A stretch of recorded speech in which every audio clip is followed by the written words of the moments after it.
sinking feeling where you feel like you're going to die in 72 different ways and the world's going to end? It's a horrible feeling, right? Well, imagine feeling that when you flip the light switch 6 times instead of 5, or when someone bumps into your shoulder.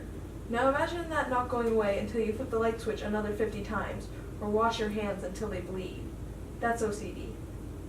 OCD, or obsessive compulsive disorder, is an anxiety disorder. It occurs when a person gets caught in a cycle of obsessions and compulsions. Obsessions are unwanted intrusive thoughts, images, or urges that trigger intensely distressing feelings. Compulsions are behaviors an individual engages in an attempt to get rid of these obsessions and decrease their distress. In the example I just gave, the washing of the hands till they bleed and the flipping of the light switch 50 times, would be compulsions. The person experiencing these obsessions and compulsions doesn't want to make their hands bleed or spend their day flipping light switches, but they feel they have to or else something very, very bad is going to happen. What makes it worse is that they know this is irrational behavior, and this causes them to have more anxiety because they think they're going crazy.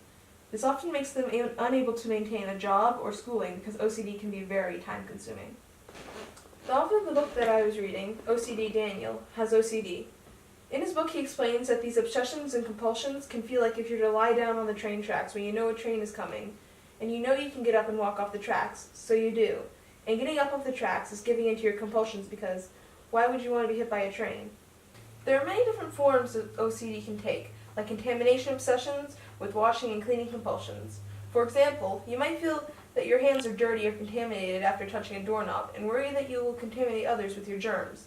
To get rid of these feelings, you might wash your hands repeatedly for hours at a time.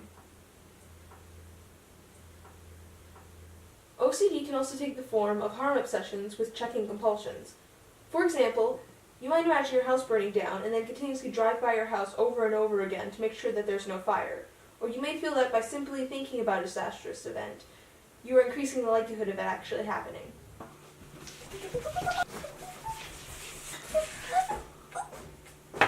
Another form of OCD is symmetry obsessions with ordering, arranging, and counting compulsions.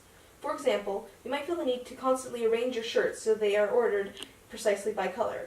This subject can also involve thinking or saying sentences over and over again until the task is done perfectly. Like in Big Bang Theory, when Sheldon has to knock on the door 3 times, repeating the name of whoever's inside. And lastly, hoarding. Hoarding involves the collection of items that most wouldn't keep, such as old magazines, clothes, receipts, junk mail, notes, or containers. Often their living space becomes so consumed with clutter it becomes impossible to live in. Hoarding is often accompanied by obsessional fears of losing items or possessions that may be needed one day and excessive emotional attachment to objects. People affected by the hoarding subtype will tend to experience higher anxiety and depression than people with other subtypes. Importantly, compulsive hoarding can occur independent of OCD.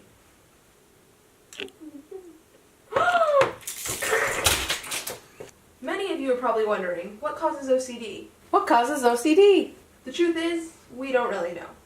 Although, a helpful clue is that people with OCD usually have low levels of serotonin, a neurotransmitter that communicates between brain structures and helps regulate vital processes, such as mood, aggression, impulse control, sleep, appetite, body temperature, and pain. The good news is that there are effective treatments for OCD, including medication that increases the serotonin in the brain by limiting its absorption into brain cells, and behavioral therapy. Electroshock therapy and surgical options have been tried out, but with questionable effectiveness. Approximately 2.3% of the population between the ages 18 to 54 suffer from OCD, which outranks mental disorders such as schizophrenia, bipolar disorder, and panic disorder. There's no discrimination as to who has OCD, since it's found in all ethnic groups and in both men and women. Although in children, OCD seems to be more prevalent in boys. So from now on, think twice before you loosely use the term OCD.